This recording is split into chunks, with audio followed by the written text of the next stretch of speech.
Well, welcome everyone to church history. Let's not take a quiz. We've already done that. Wow. Let's say a quick prayer and then we'll start the lecture.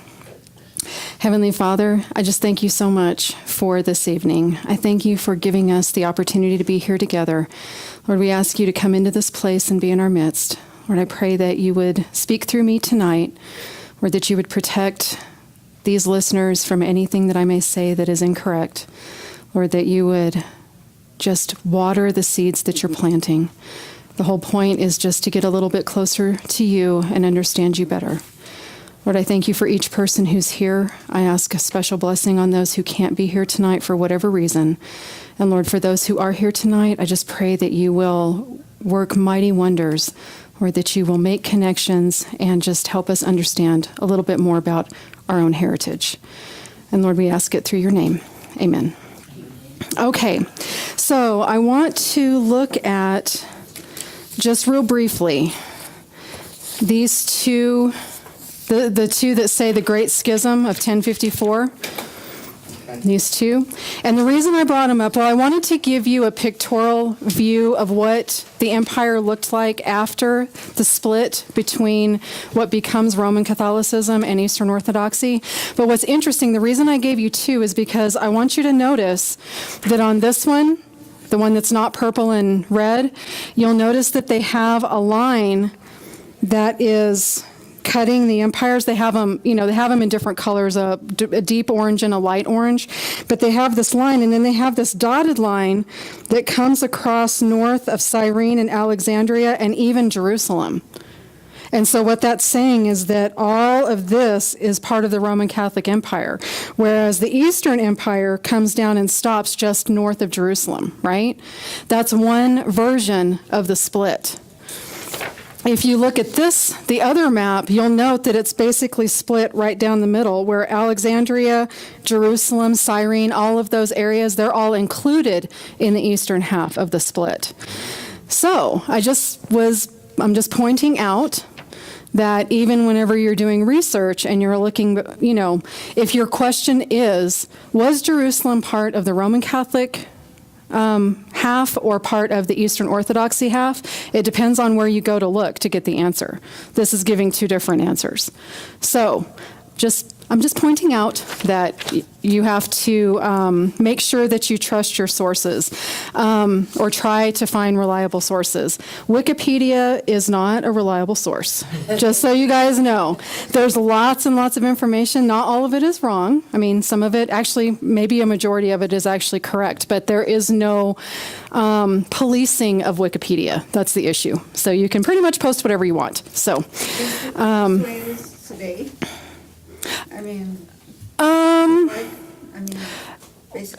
Basically, it is basically that way. And the reason is because, 1,000 years of being one way, it doesn't just change overnight. So. Like Italy right there. I mean, they got that little root part. It's different. I know. Right close to Rome. Mm-hmm. That's interesting. Mm-hmm. It is interesting. So there are going to be. Currently, there are going to be mixes going across, but Eastern Orthodoxy is pretty much confined to this the western half of what we are kind of looking at. It's certainly more than the Roman Empire.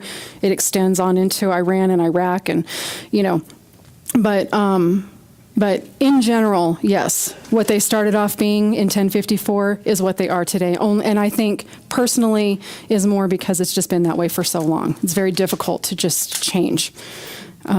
And not be that thing that you've been for hundreds of years. Okay? All right, so that's why I gave you those. I wanted you to have a general pictorial understanding of what the Great Schism is, and then just note that that sources will contradict one another. All right.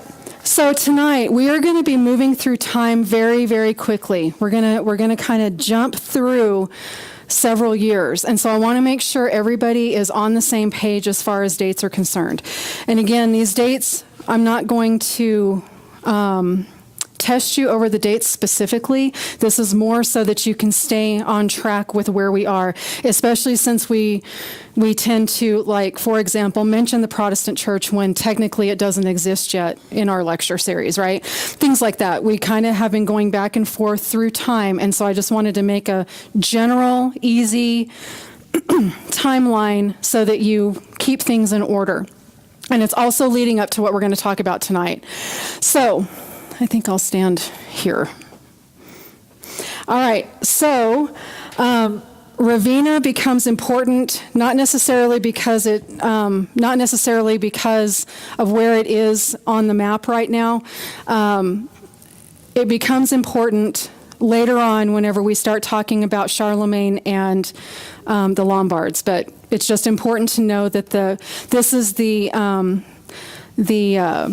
administrative capital, basically. So the religious capital is still Rome, but the administrative capital is in Ravenna, and it was moved there sometime in the 5th century. I tried to find even a range of dates, and I couldn't. All I could find was in the 5th century. So that's what I'm giving to you. All right, so we didn't talk about this specifically, but there is, in 476, most, not all, most sources will cite 476 AD as the fall of the Roman Empire.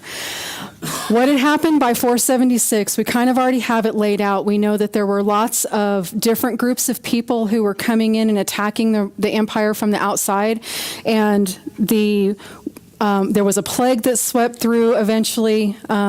There's great economic issue, sometimes because they were paying off the outer, those, like whenever we talked about Attila the Hun, and Constantinople was giving payment to them as part of the peace agreement.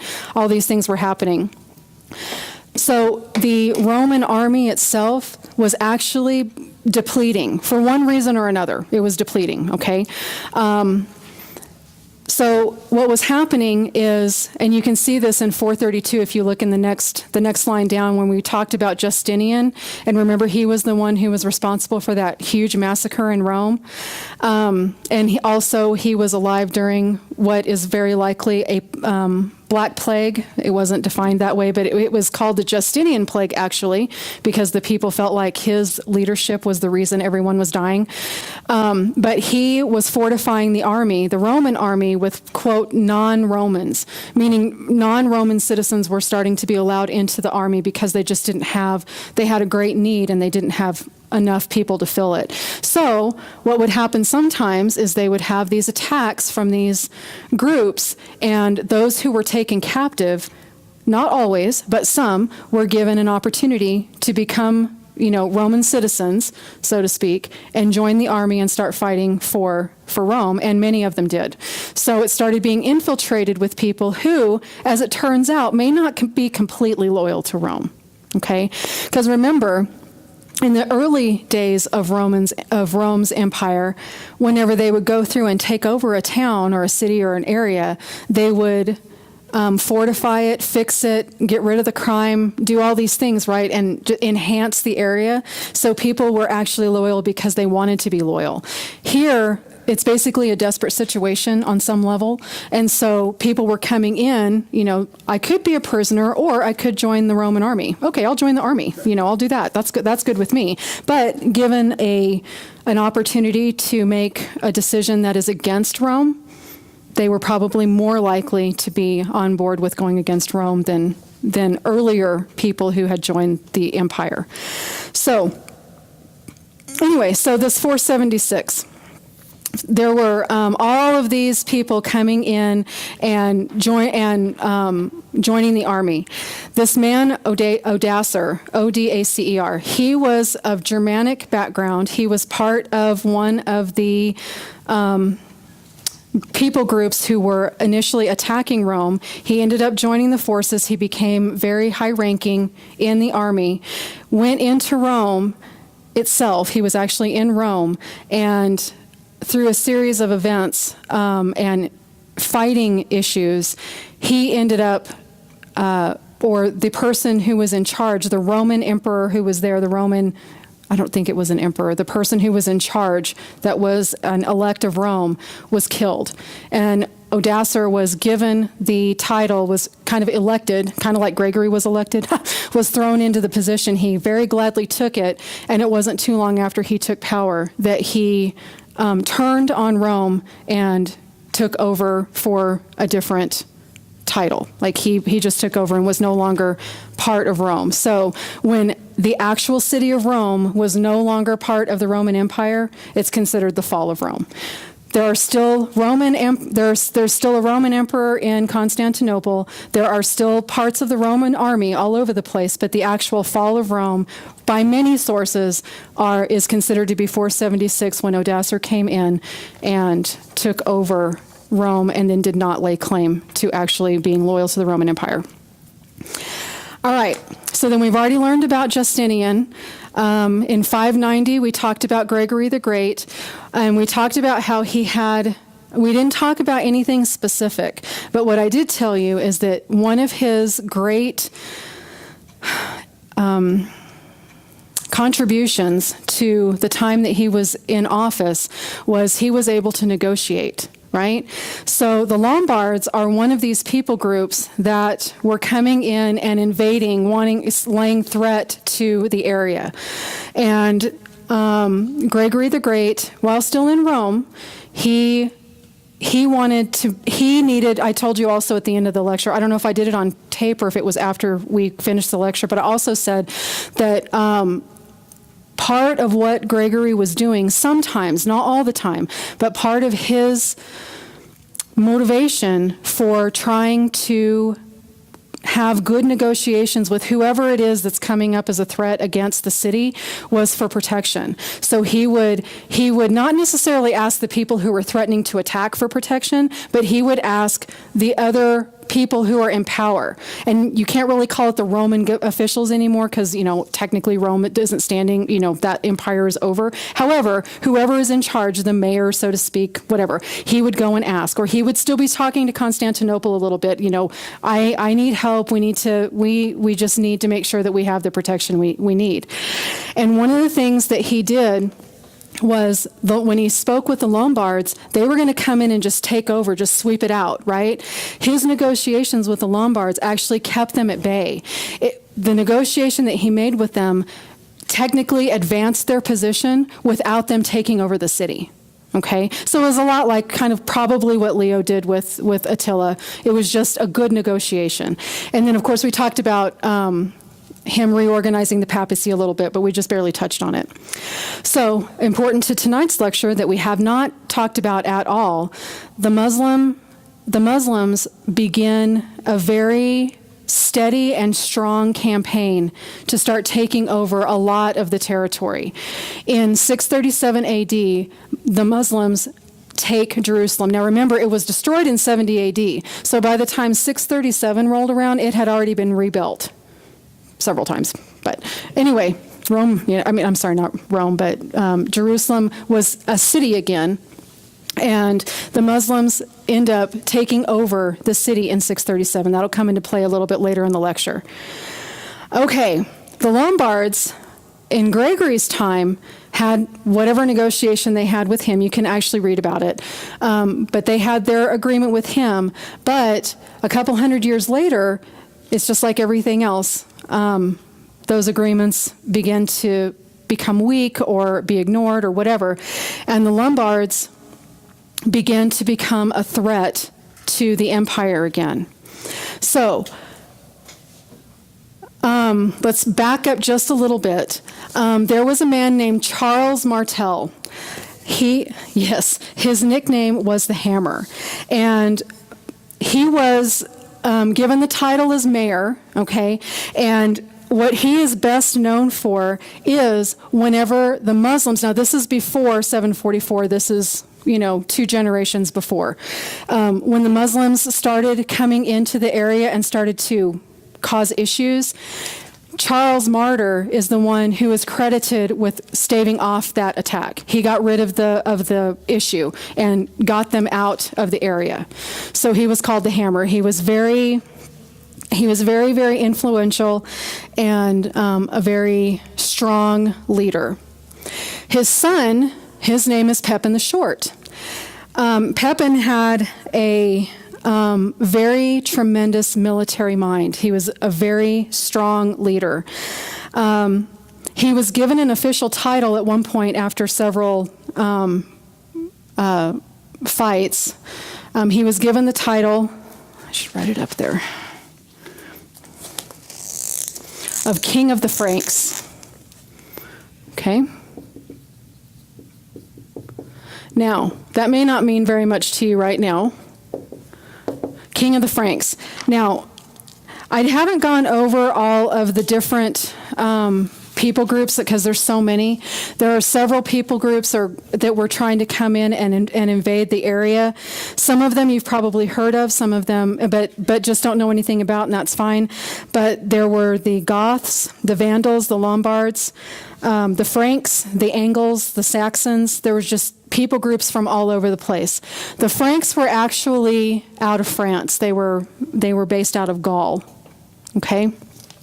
So Pepin the Short, he is given the title after some military maneuverings. He was given the title King of the Franks. So now he is representing a people group that 100 years ago was a threat to the empire, right? But he's living peacefully in the area. Okay, so the Franks have moved into the area. The Lombards are going to start coming against the Franks. Okay, Pepin the Short, he wipes them out. Okay, he defeats, he doesn't wipe them out. He holds them back and he gets them out of the area and does such a good job that he actually acquires land. Not a lot, but he actually has control over this land. Now, because he was such a strong military leader, the Pope who was in power at the time gave him this title of King of the Franks, and it was a mutual, again, it was a you scratch my back, I'll scratch your situation. What he was getting was the authority to move through the land by whatever authority the church had over the area. By the church recognizing and giving him that title, it means that we're agreeing with whatever you're doing. It's kind of like when we elect a president, regardless of whether we actually agree with what that president is doing, we are in agreement with that president. It's the same thing. So that's what he was getting. He was getting more military power and more military authority. Okay? What the church was getting was protection. So basically, what Pepin was saying is, okay, he didn't actually say, if you make me leader, then I'll protect you. What happened was he was such a strong military leader and he was so successful at keeping the Lombards at bay, and other people groups too, but the Lombards in particular, that the church recognized it and the Pope said, oh, you're the King of the Franks. Yes, you are. You're definitely the military leader we need. We need you here to protect us and keep the city in shape. And he's like, okay, I can totally do that. He takes the title, takes the authority, and does what he needs to do and keeps the city clean, so to speak. Okay? And this is around 700 AD? This was, yeah, probably. Okay. Probably. Late 600s, early 700s, yeah. So, Pepin is known for a couple of things. He created, he gave a donation. This is probably what I should have put there instead of the great King of the Franks, I mean. So he did something for the church. Once he got his title and he had his authority and he was still doing so well, one of the things that he did was he gave back to the church. And what he gave them is what we now call the Papal States. Okay? Pepin the Short is responsible for taking the landmass that we know today as the Papal States, or at that time was known as the Papal States, and officially gave the deed, so to speak, of the land to the church. If you look at this other handout that I gave you, this Charlemagne's Empire, there is a green area in Italy down on the lower right side. That's the Papal States. So that's the area, those are the lands that Pepin the Short gave to the church while he was, after he was called King of the Franks and while he was still in power. So a couple things happened whenever Pepin was in charge. because of his, okay, so just remember, Rome itself, the empire, for all that it's worth, is basically dissolved. However, there are still people of Roman descent who are in leadership and in power. There are still people on the eastern side who are in power and running the eastern side of of what's left of, or what used to be, the empire, right? So off in the West, all these Eastern people are hearing about how the church is proclaiming this new guy who's not Roman, right? Maybe they haven't accepted. Anyway, the Franks have moved in, they've taken over, and now they're declaring this sort of foreign, in their mind, this foreign power in authority. And all of these negotiations are going on outside of their control, and it's just not, it doesn't really set very well with them. They're not super happy about it. So whenever Pepin the Short came in, even though in his area, like what he was protecting and what he was doing was awesome, the people were loving him, the Eastern Empire wasn't quite so thrilled with him, and that separation that had begun in 1054 between the Eastern and the Western, and sort of the theology breaks, or not necessarily theology, but the cultural breaks. You know, here we have statues, there we have icons, that kind of stuff that was beginning to form and really separate the two churches. This era with Pepin the Great, or Pepin the Short, and Charlemagne, this really increased that schism. It made it they became even more separate, because they were no longer even negotiating with each other at all, right? Empires dissolved. Why should we listen to you? You're not giving us any help. We don't recognize your leader. You know what I mean? Just all this stuff was happening.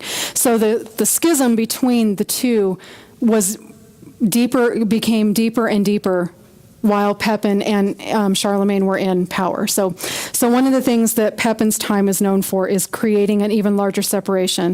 Of course, this donation of the papal states. And it also contributed to, so remember, this is a you scratch my back, I'll scratch yours situation. And so right now, it's very convenient and very good that the church and the state are working with one another. You protect me, and I'll give you power to do basically whatever you want, right? But at some point, that's not going to be the case anymore. And at some point, there's going to have to be an authority. Who is really in authority? Well, the church would say, had you asked them at the time, the church would say, well, we're the authority. We gave Pepin the Short his title. We gave him his authority, so we're really the top dog. Pepin the Short would say, no, they gave me authority, and the only reason they exist is because I was protecting them, right? So you kind of have this chicken and egg all of a sudden situation. So although at the time of Pepin the Short's, I guess, reign, if you want to call it, the power struggle between church and state was not super apparent because they needed each other too much. But the fact that they were merging and they were coming together, that will end up down the line causing some issues whenever things settle down and they don't really need each other anymore. Who's really going to be in control? So that sort of started that. It's not a rivalry yet, but it's the beginning of a rivalry. Okay? All right, so that's the long and short of Pepin the Short. Long and short. All right, anyway. So Pepin had a son. His name was Charles. One of the things that Charles did, as you might imagine, is he confirmed the giving of the land called the Papal States to the church. So just like... well, we didn't really talk about this, but many of the councils, the ecumenical councils that we have touched on, something would be passed in one council. The next time a council met, if something was under fire, they would do the same thing. They would confirm the previous council's decision many times. Sometimes they didn't, but many times the councils confirmed each other, okay? So basically that's what Charles the Great was doing. He was saying, the donation that my dad gave to the church, it was a true donation, and it does belong to the church. If anybody has an issue with it, I'm telling you, it really does belong with the church. relationship between the church and the state at the time of Charlemagne was the same. The church still needed protection, and Charlemagne still wanted to have some authority. Charlemagne was also a very strong military leader, very, very militaristically intelligent.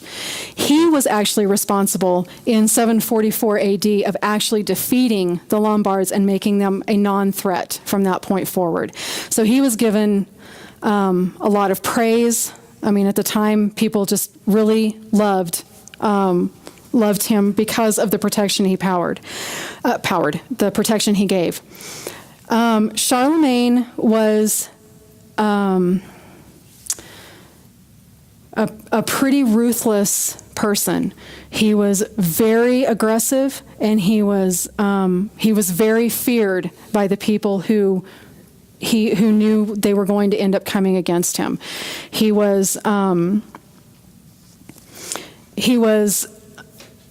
just a no-nonsense kind of guy. If he said that this is the way it's going to be, that's the way it was going to be. And if you went against him, very likely you lost your life. He was just not going to mess around with any insolence. He wasn't going to mess around with traitors. Given the era that he grew up in, where all these different people groups are coming in, the empire's gone, who's in control, who's the better, who's the number one winner, whatever. He grew up in a time where there was a lot of chaos, and so he just didn't put up with anything. He was a very strict leader.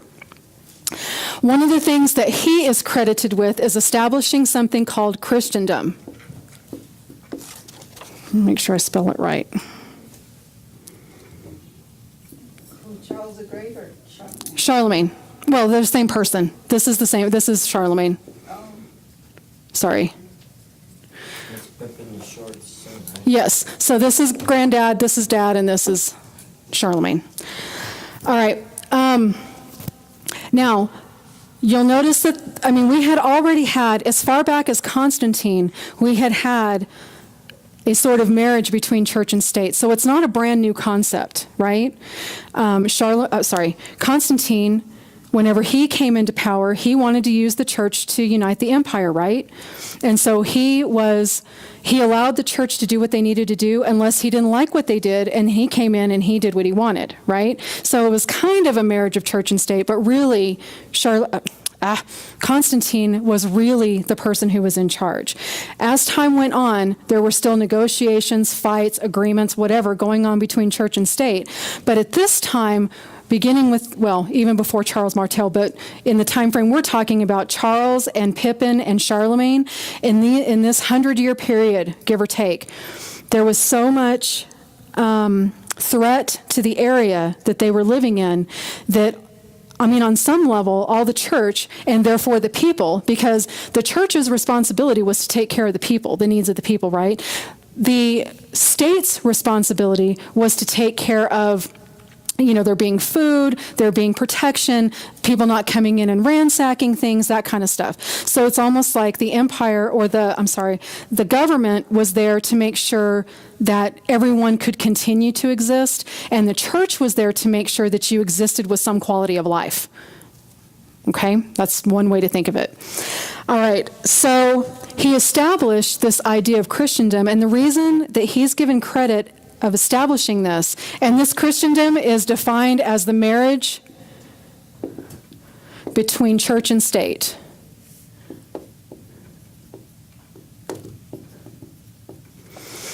The reason he was given this is because, Pepin the Short could have been given the same title. He did the same thing, but Charlemagne got rid of so many of the threats. He was such a powerful leader that Christendom is often, he's just given that credit.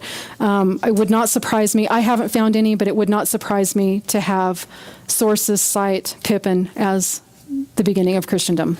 It's all relative. But in this time, the church and the state were truly interdependent upon one another. One existed because of the other. Okay? All right.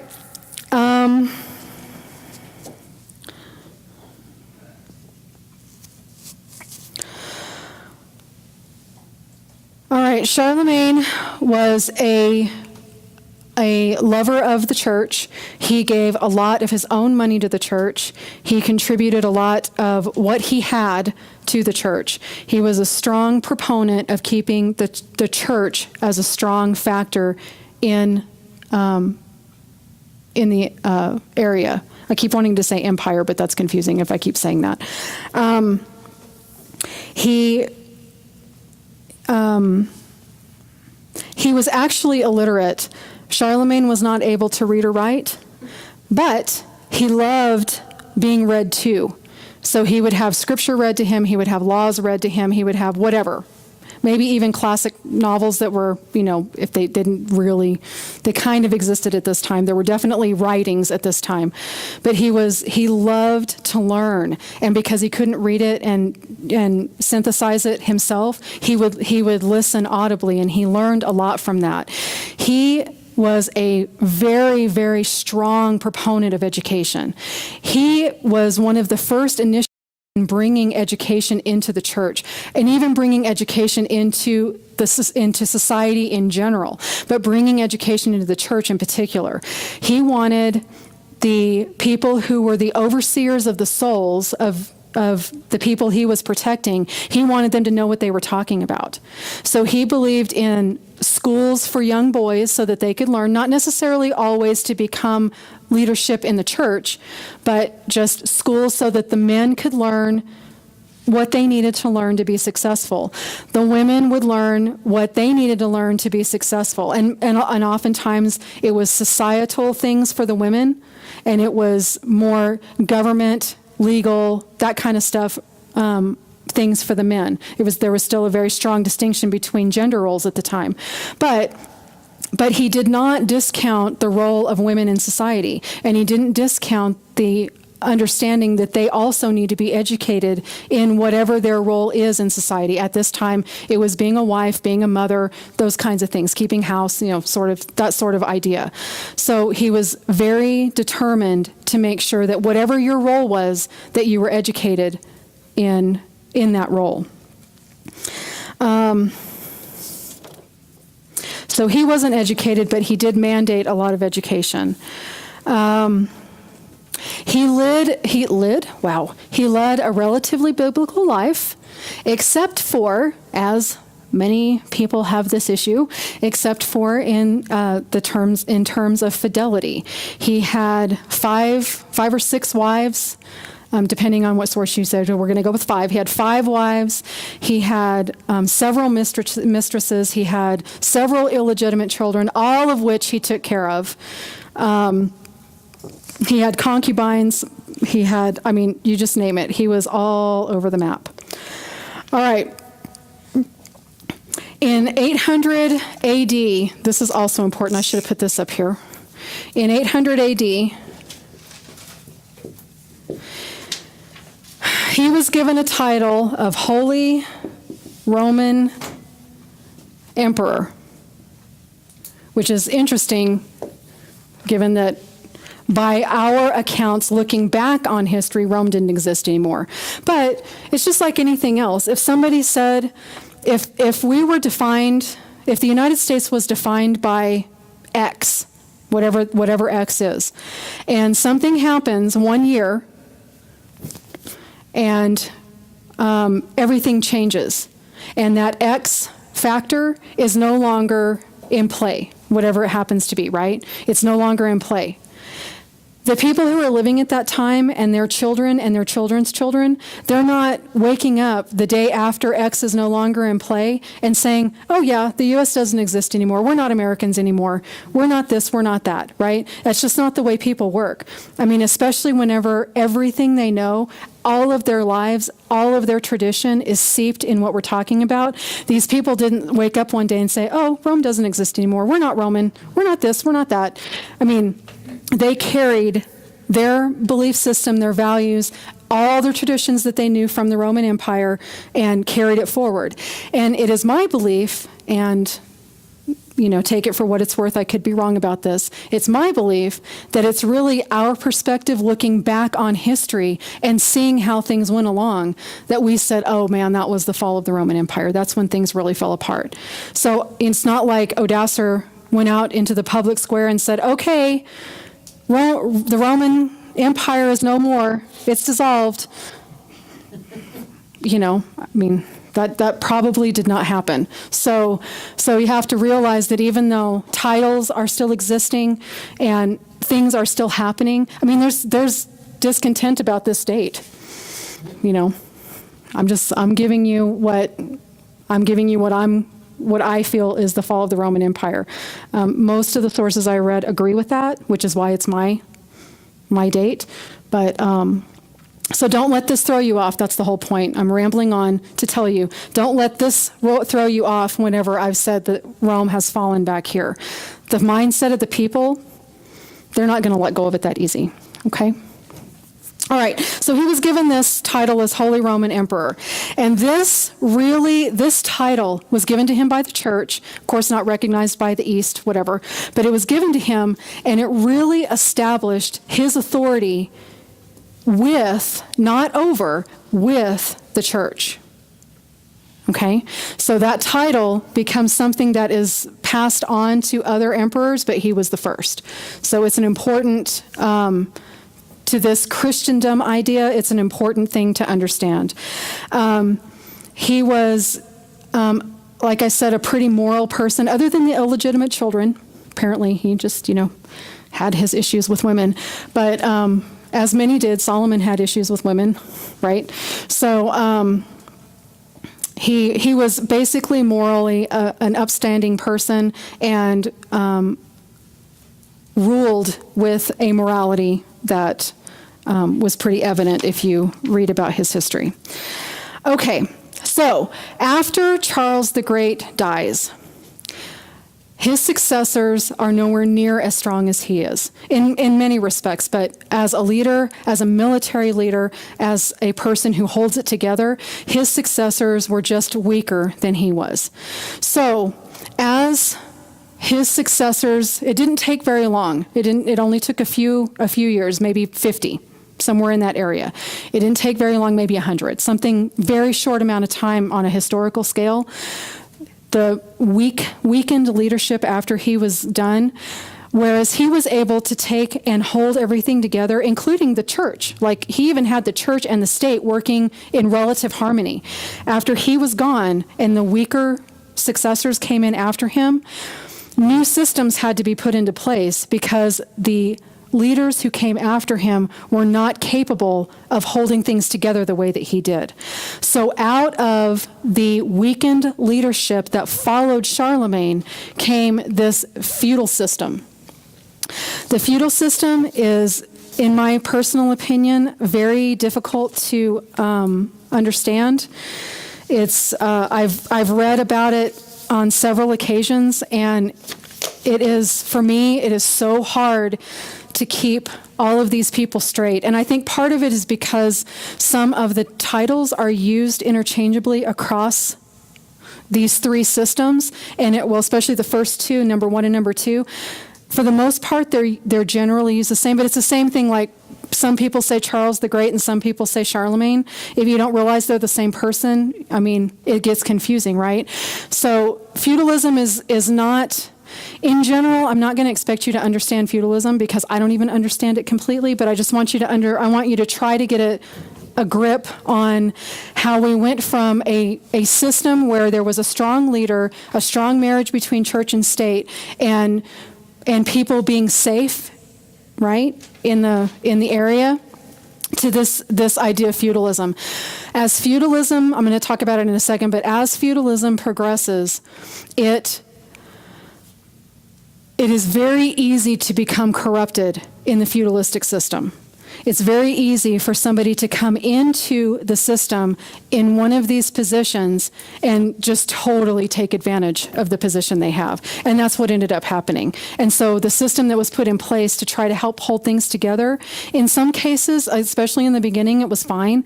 But as unscrupulous people came in, it just began actually to be an even bigger weakness in the overall government, okay? So there were two primary roles in the feudal system. The overall government also has a role, but we have these two people okay, influences. One is called the Lord. Sometimes they're called the vassalage. I see the Lord a lot more often. But there was the Lord of the area, and then there was his fief. Sort of like an emperor and a Caesar when we talked about the Roman Empire. One worked underneath the other, okay? The Lord... the Lord was the one who was in ultimate control and ultimate authority of whatever decisions were being made for that area.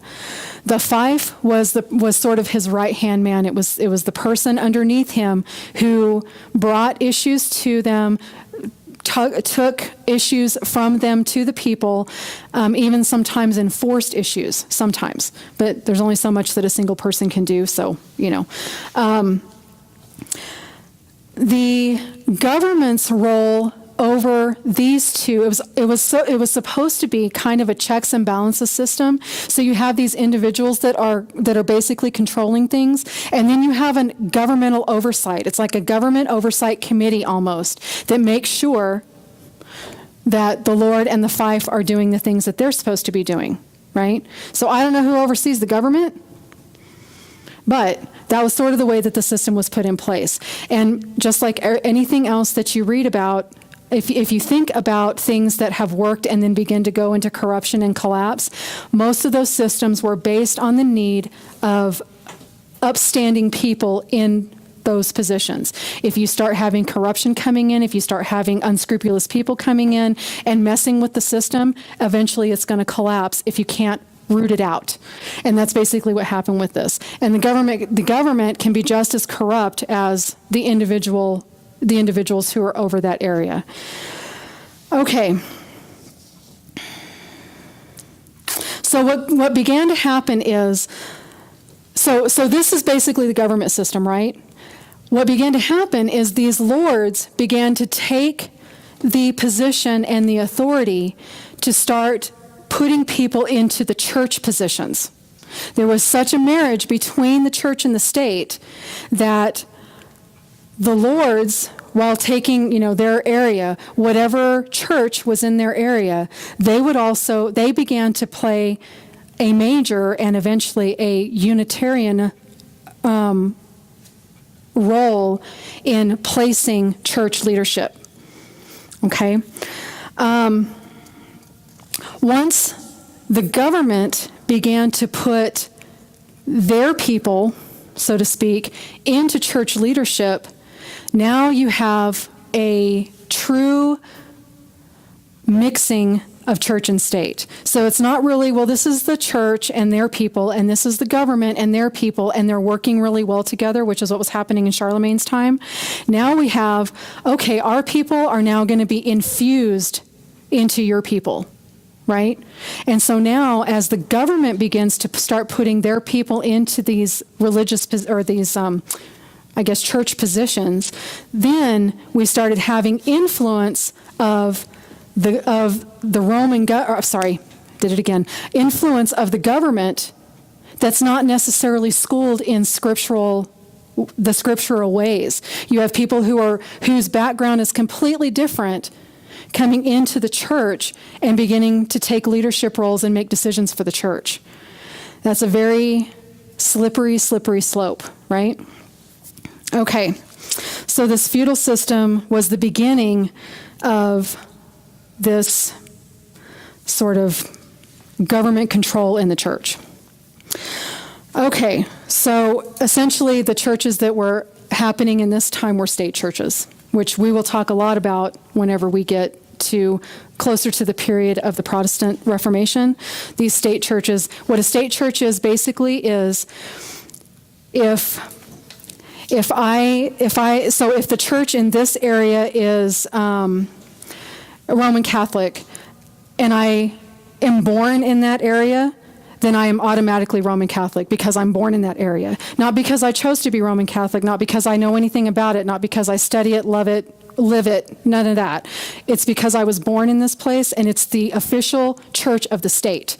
And so because I live in that state, I am that church, I'm part of that church. That's basically what a church state is. And that's what the feudal system, this infusion of the government into the church, it was the beginnings and the establishment of that sort of behavior where people are like, oh, well, okay, I was born here, so that's my church. And that's who I am, and that's who I identify with.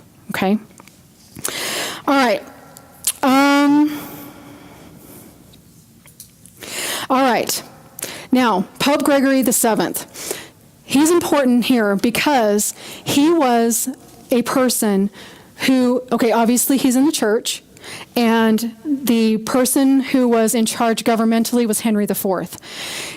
What Pope Gregory did, he began to try to reestablish the church's power apart from, and not just apart from, but over the state.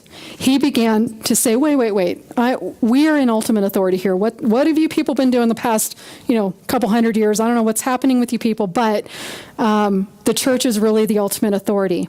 And so one of the things he did is he attacked Henry and said, your government is corrupt, and the reason it's corrupt is because you don't get good people to work with you and for you. It's all your family. He basically accused him of simony. Do you guys remember that term, simony? That's where a person gives a position of authority to somebody simply because they're a family member. Or sometimes, as we will talk about with some of the popes later on, they paid for the position. Okay? So he accused him of simony, which was a big accusation at the time. So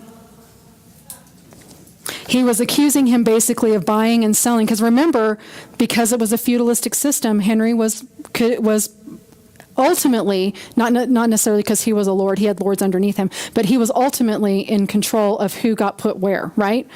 So he was saying, you're not even putting the right people in. You only care about money. You're buying and selling all of these ecclesiastical seats.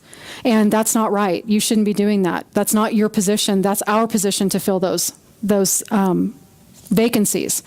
So Pope Gregory, he was born, his name was Hildebrand. So sometimes when you read it's the same thing as Gregory the Great and Charlemagne.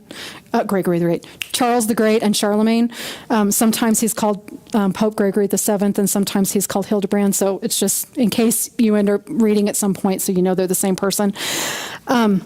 He calls him out, and he calls a council, and he wants Henry to come and answer for the charges that Gregory is bringing against him. Well, Gregory's response to that was, I'm not going to go and answer to anybody. What I'm going to do is form a committee. I'm going to form a committee of people who are like-minded with me. And what that committee did was they decided that Gregory the Seventh was not fit for his position. And so they basically removed him by whatever authority they had. They no longer recognized Gregory as Pope anymore. They were like, whatever. I'm going to form a synod. I'm going to get these people together that'll agree with me, and we're going to get him out because he's kind of a pain in my tushy, basically, right? Well, Hildebrand, or Gregory, he finds out about this synod and how he's been removed from power, and he excommunicates him. And he says, all right, well, you're out of the church. You think I don't have any power? Try to find a church who will let you take communion. Go ahead. I dare you. Find a church that'll let you take communion. See what my authority is. Right? Right? So Henry all of a sudden says, uh-oh, now I'm in super trouble. If I can't take communion, I'm going down. Right? Henry shows up in the snow, stands out in the snow for 3 days, begging Gregory to allow him back in the church. It sounds familiar, right? Begging Gregory, please let me back in the church. Please let me take communion. 3 days out in the snow. This is the top dog of the government, right? So Gregory, after 3 days, does allow him back in the church. Well, that just like it did before with Ambrose and Theodosius, whenever Henry basically bowed his imperial knee to the Pope established their authority in Gregory's eyes and in the eyes of a lot of the people. Gregory established his authority over the government. Okay? All right.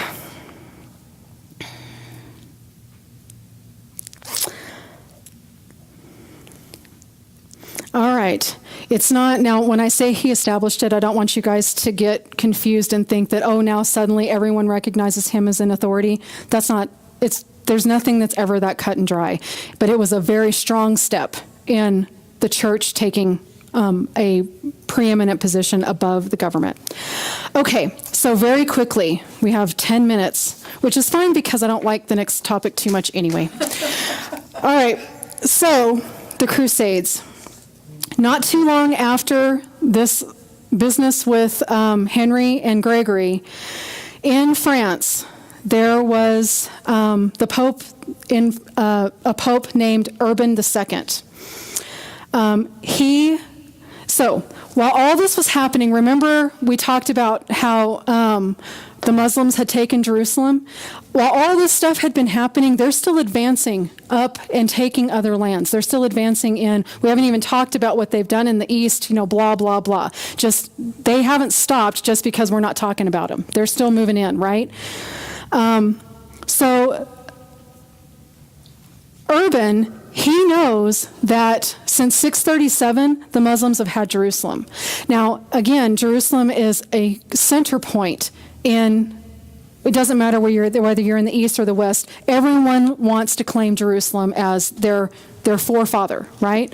So Urban II decided, all right, we are going to have to go and take our lands back from the Muslims. So the Crusades had a couple of, I better write it down right. They had a couple of objectives.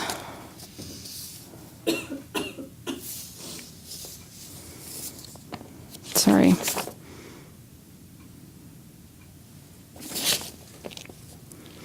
Okay, so the Crusades, they had two objectives. There's more, but these are the two primary objectives. One is to retake land from the Muslims for Christianity, okay?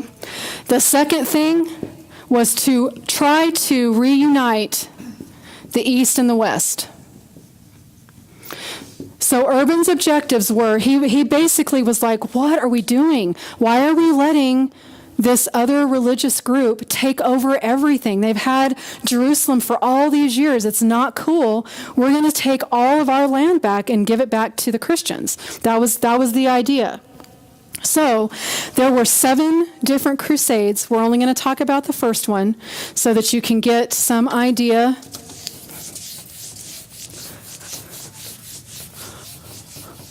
of what was happening. So he had to have, now Urban is a pope. He's in a religious position, right? He's not a military leader, but he is inciting and trying to gather up people who are willing to go and fight to take these lands back. Therefore, he has to find a fighting force, yes? So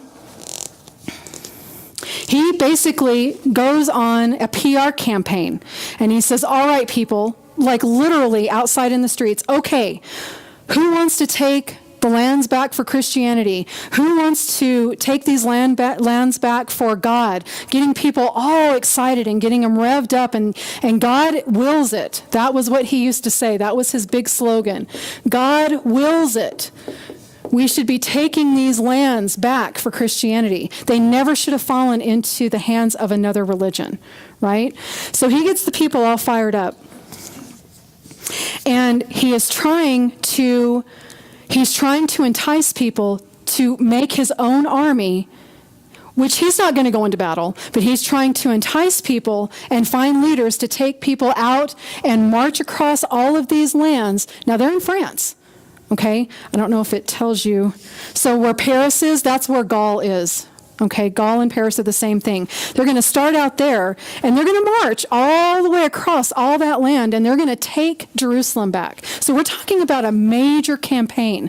You're going to have some very dedicated people to do this, right? So how does he entice the people to join the armies and start marching across, right? So he did two primary things. He offered the people a spiritual privilege And he offered the people a civil privilege. Okay? So, the spiritual privilege, it's what was called a special indulgence. Okay? So, for any person who was willing to go and fight this fight, any person, they had to do it willingly. They couldn't be enticed. It had to be of your own free will. If you volunteered to go and be part of this army, you were saved from an eternity in hell. So he, as the religious leader, was saying, if you join the army, you will not go to hell. Okay? You will never have to pay penance again. Oops. See. Okay? Now, that took care of a lot of the men, but what about if you were a woman or a child or whatever, and you're like, well, am I supposed to go fight? Actually, there were women that wouldn't fight, but what special compensation could someone who needed to stay home? What could they get out of it? You could still earn rewards as a parent if you sent your son or your sons into battle, and if you would provide provisions. Now, by provisions, that could be money. If your family owned a ship-making company, that could be ships. It could be lumber.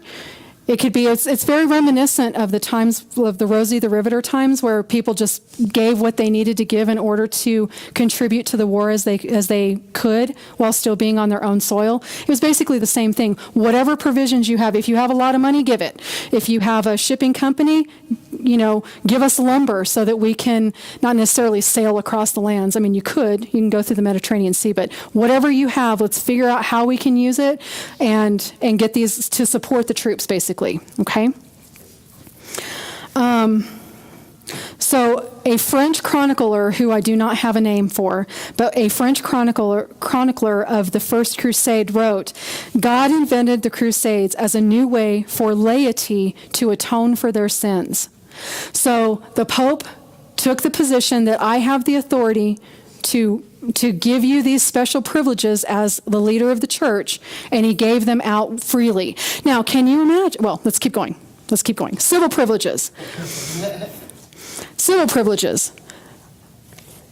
You were permanently, EXEMP, you were permanently exempt from taxes, interest on loans, or anything else, all of your debt, and, now this is the kicker, prosecution for crimes committed before the crusade. Okay? So you had civil and spiritual privileges. It didn't matter what your mindset was, right? If you were a very religious-minded person, you had perks. If you were a very civic, or non-religious person, lots of perks. He catered to everybody. And man, did he get a lot of people, right? Now, can you imagine in the next 5 minutes, if you were someone who was in prison, you had no hope of ever getting out, right? You have no prospects of anything, or maybe you just got out of prison. Maybe they let you go. You have no home, you have no job, you have no skills, you have no one who will talk to you, you have nothing, right? Imagine these people who are in very, very dire straits, and they are given an opportunity. All right, you can get out of prison and never go back if you volunteer freely for this. All right, so 2 different groups of people come out of that, right? You've got the people who maybe accidentally, while cutting a tree down, killed their brother-in-law and they went to prison for murder, right? Oh my goodness, that's the person who is truly repentant for what happened and is paying their debt to society, and they're like, okay, let's go, let's do this, and if they'll let me out of prison, I'm all in, let's go, let's do this crusade, right? The other type of person is the person who aimed that branch at their brother-in-law, right? And was like, nope, you're out of here, right? No remorse, no repentance, right? Same exact privileges. So you can imagine the flooding. I mean, who's going to send their son? How many people are sending their sons versus how many people are trying to get out of prison or trying to get out of debt? Right? So it's not that the army was mostly hooligans, but there was a fair percentage of people who were in there strictly for their own benefit. And it's really funny because not only were they in there for their own benefit, but they didn't really have the cause for Christianity that they needed, but they didn't care because I get to go to heaven, like whatever that means to them. I mean, it's like, okay, well, if I get to be a Christian and I get to go to heaven and I don't have any debt and I can stay out of prison, wow, you had people flocking to get into this first crusade, okay? The problem with the first crusade and all of the crusades, the first crusade was the most successful, but what was happening was, as this sort of horde, so to speak, this huge set of people were going across the land, as they would come into areas where there really wasn't any need to take over the area, they would still take it over. Because remember, these are people who like to fight, for the most part. These are people who don't have any morals. They enjoy, let's go get in a fight, let's cause some trouble. I mean, they're enjoying it, right? So there were a lot of people who died innocently as the Crusaders were moving across the land. And it's very interesting. It depends on what sources you look at. But most sources, it doesn't matter who they are, secular people, Muslim people, Jewish people, whatever, they have a very tainted view of Christianity because of the Crusades. It is a dark, dark, dark mark on our history. I mean, a lot of times the second you say, especially to a Middle Eastern mind, the second you say Christian, this is where they go. They're already just at the Crusades and all of the atrocities that were committed. I found this one source, and it's certainly not the authority, but it's just to give you an idea. It's just a timeline, okay? In 312, Christianity expels Jews from Jerusalem. That was the time of Constantine. The Christians ruled Israel for 300 years and made it illegal for Jews to live in Jerusalem. I actually have no idea if that's true or not, but that's a source. Okay. 638, the Muslims conquered Jerusalem. The Muslims conquered Israel and Jerusalem. Though they allowed Jews to move back into Jerusalem, they also built their mosque atop Jerusalem's holiest site, the Temple Mount. Now, do you see how that's soft? They still let the Jews live there. They still allowed them to be in the city, right? 1099, Christians returned to Jerusalem. Single sentence, the Christians defeat the Muslims and kill all the Jews in Jerusalem. Okay? And that's not wrong. I'm not an all and a never kind of girl because just usually doesn't work out that absolute. But they slaughtered a large number of Jewish people. And on the basis that as Christians, these are the people who went against the Messiah. These are the people who rejected the Messiah, right? It was a very anti-Semitic sort of slaughter. And you can read up on the marches toward Jerusalem. There were 4 Jewish cities in particular that were attacked. They talk about the Ashkenazi Jews and just, you can get into all of that. But the bottom line is that you have this army of unscrupulous people going across, not 100%, but most, going across the land who, as Christians, right? They're all under the guise of Christianity, have an anti-Semitic idea, and they are just slaughtering people left and right in the name of Christianity. And that is how the world sees the Crusades, is the Christians, all they cared about was slaughtering everybody not just the Muslims, not just the Muslims who initially, let's take our lands back from the Muslims. Nah. And you'll find that a lot of the sources, not all, but a lot of the sources, especially if they're Jewish sources, will be softer on how the Muslims treated the Jewish people at this time than how the Christians, since 637, they're much softer. Not approval, but just softer. Okay? We'll have to pick up and get the rest of the Crusades next time. Just a little bit more I want to talk about. But it's a super dark mark on our history. And it's one we just have to accept. All right, I'm late. Heavenly Father, thank you so much for tonight. And I just ask you to be with each person throughout the week and bring us safely back to this place next week as your will would allow. In your name, amen.